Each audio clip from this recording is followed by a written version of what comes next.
Hello and welcome back to Tenet's panel discussion on pensions reforms introduced in April 2015.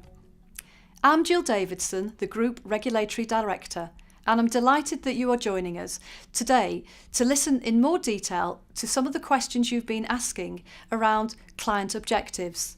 So please sit back and listen to our panel of experts, and I'm sure that they will answer the questions that you've been asking. Hello, I'm Steve Jones, Head of Relationship Management, and again I'm joined today by Charlotte Willis, Compliance and Competence Manager, Simon Thomas, Head of Policy, and Ben Wright, Head of Technical Services and Research. Today we're going to be talking about customer objectives. So to get things started, Simon, is there a simple process advisors can follow to agree objectives with their clients? The short answer is yes, there is. And if you've heard Dave Pearce present, then you'll anticipate what's coming. And we're talking about SMART. And SMART stands for specific, measurable, achievable, realistic, and time-bound. And it might be worth just illustrating that with an example. So a client might come in and say, I need more income. Mm-hmm. And you think, well, okay, that's a very generic objective and doesn't really take us very far forward. So if we sort of explore and challenge the client a little bit more on that, say, well, you know, why? I want to take 3 holidays a year. You go, right, okay. So we can pursue that and say, how much are those going to cost you? And say, oh, well, it's going to cost me £1,000 a year. So now we can nail that down in terms of something which is specific. I want 3 holidays a year, and it's measurable. They're going to cost me £1,000 each. So that's £3,000 that I'm looking for. So we're now into the part of the cycle where we're looking at, is that going to be achievable? Well, for that we need to sort of find out a bit more about how much money have we got to play with, how much resources have we got. Is that then going to be realistic? Can we achieve £3,000 based on what you've told me? If you've got a lot of money, that could be very easy. If you haven't, then it's not so much. So you're then getting into the time bound. So when do I need that money? And also, how long do I need that money for? Because if I'm only going to do £3,000 a year for 2-3 years, that's not so much. But if I'm wanting to continue that throughout my retirement, then we're talking about a very much bigger sum. So that discussion and taking you through that SMART process will help get a clear idea of what the client's objectives are, and around that you can then start to build the financial plan. Now, if it's part of that analysis, you end up sort of identifying that, you know what, Mr. Client, you ain't going to be able to take, based on the £10,000 pot that you've presented me with, three holidays a year throughout your retirement is just not going to be achievable. You need to have a discussion with the client around, okay, where's the give and take? Are you going to drop it down to 1 holiday a year or whatever? That's down to the engagement with the client. Also, it's really important not to forget the tax on withdrawals. The new pension freedoms mean you can access your money and take as much as you would like out at any one particular time, but for the majority of people, there will be tax to pay on the money that is withdrawn. So obviously, if you're a higher rate taxpayer, it would be a substantial amount less than your pot that you actually get in the bank account at the end of the day. So I suppose, in short, get smart, but don't forget about the tax. So really understand the client's objectives. But what about acting in the client's best interests and marrying that to their objectives? How does that work? Well, interestingly, acting in the client's best interests is basically not putting your interests above theirs. For example, if the advisor was to recommend an income drawdown contract on the basis that they could take an ongoing fee for managing that, when an annuity is perfectly suited to the client's objectives and maybe more suitable for them, then that would be a perfect example of not acting in the client's best interests, because you're advising based on what's best for you as the advisor, rather than what's in the client's interest. As long as really you're putting their interests ahead of your own, then you are acting in the client's best interests. Yeah, I mean, acting in the client's best interests kind of goes without saying to a large extent, and it's not really part of the objective setting framework from the advisor's perspective. They shouldn't be judging what the client sets as their objectives, because they're the client's objectives. The advisor's function really is to act as a good financial coach and say, right, okay, well, let's look at the options and how can we do that? And sometimes that will involve some financial planning, and sometimes it might just be asking the client some questions around, are there other ways that can be achieved? Okay, so having gone through the process, what should advisors do if it's clear that the customer's objectives are just not achievable at all? I think it's easy to have unrealistic expectations and objectives if you're unclear of the options that are available. As an advisor, if you are aware right from the outset the client's objectives are unachievable, then it's best to have that conversation with the client right at the outset. Yeah. Maybe have a discussion around what sort of elements of the objectives they're willing to change to make them more realistic. If you're unsure during the conversation that the client's objectives can be achieved, maybe have a conversation again around this might not be achievable, but I'm going to do a little bit more analysis and investigation and see where we get to. But again, as soon as you're aware that what they're wanting to do is not achievable, then that's when you need to have that conversation, because the longer you leave it, the harder the conversation will be. If when you've done the whole analysis and you still are totally sure that it's unachievable, then it's best to pick up the phone and re-engage with the client and have another conversation about what they're trying to achieve, their needs and their wants, and what they're willing to amend in order to proceed further. Mm-hmm. So in all of that process, what about emotional objectives? Where do they fit? Emotional objectives are really important. Emotional objective could be something like wanting to pay for a grandchild's wedding, wanting to go on a once-in-a-lifetime cruise.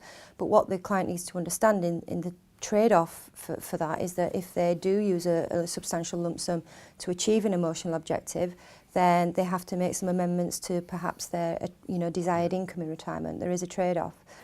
So, to sum up, if that's a client objective, that's what you're working towards. But as the advisor, you need to put the client in an informed position as to how that objective, the effect of that objective on their actual position at retirement. They need to be aware that they may not have the level of income that they actually want in retirement if they choose to take another course of action. And they may need to make some lifestyle choices and adjustments to suit that. Yeah. I mean, if, however, the client's sort of going through that process, and what they desperately want to achieve from an emotional perspective is going to impact upon their own ability to meet their minimum essential spending requirements, then the advisor does need to step in and sort of point this out gently to the client. But you're absolutely right in terms of those emotional drivers, the client walking out there happy and satisfied that actually they've achieved something through the process.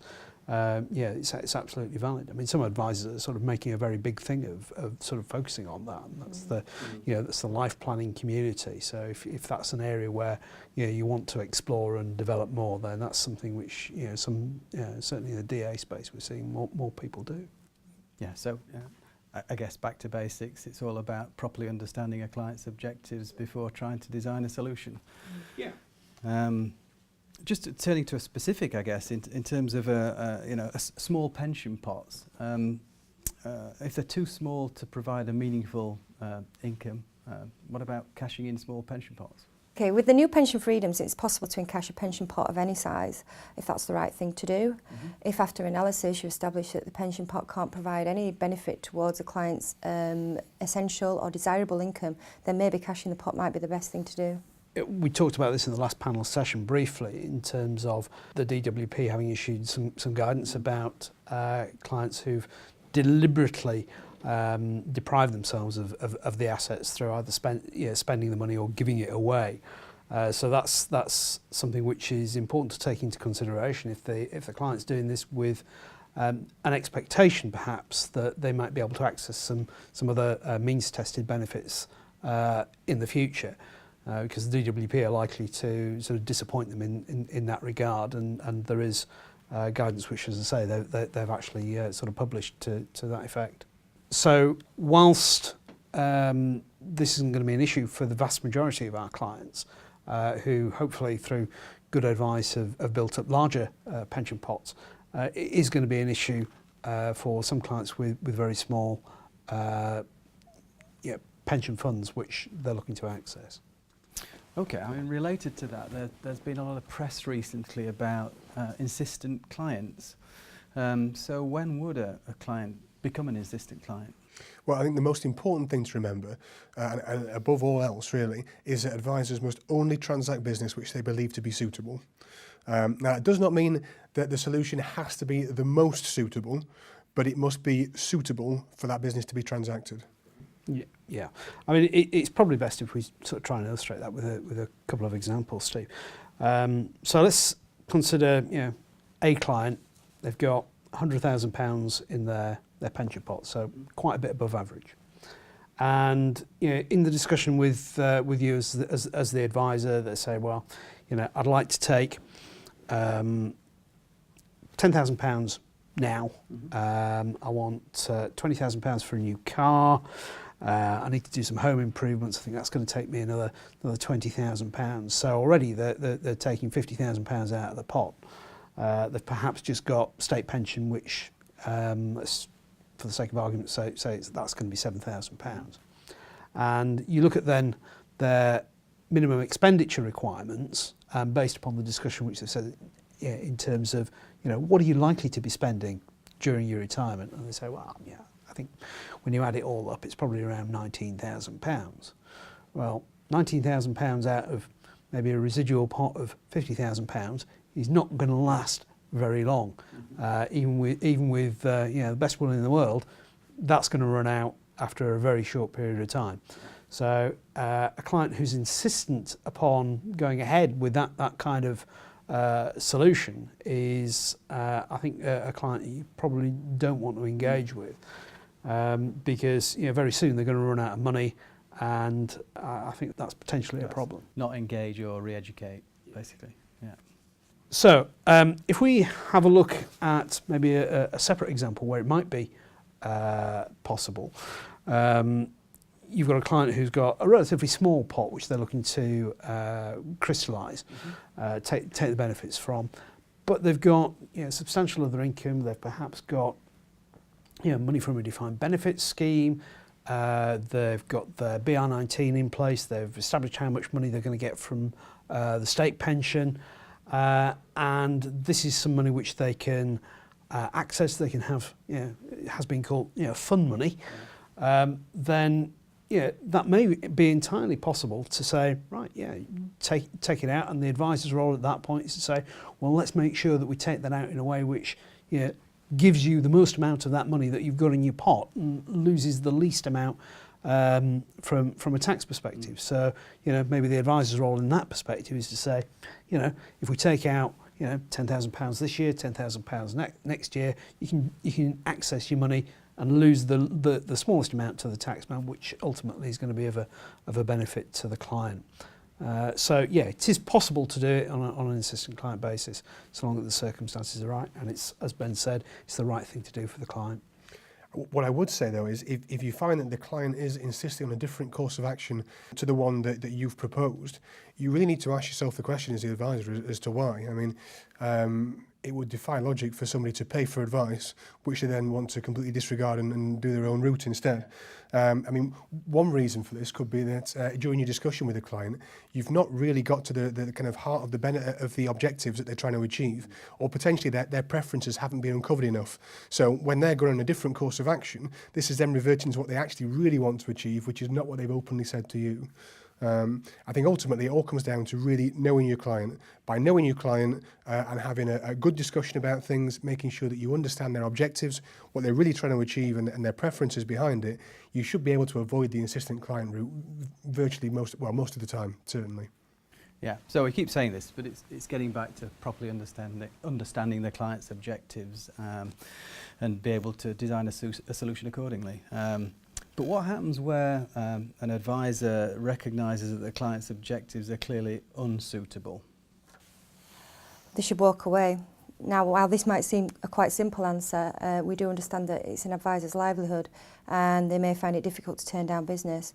But the FCA have made themselves very clear on this point that an advisor should never transact business for a client that they believe is unsuitable.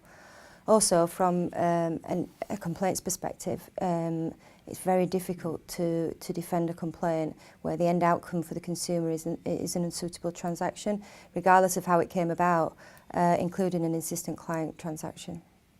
And actually, I guess on a client's, on an advisor's record book, book of business, they'd naturally see several clients that eventually they'd have to walk away from. Not everybody they're going to transact business with. Absolutely. So. But would that be possible on an execution-only basis? No, is the short answer. Execution only is where no advice has been sought or given. So once you start down the advised process, albeit even if you end up with an insistent client, really it's not appropriate to then sort of revert back into an execution only process.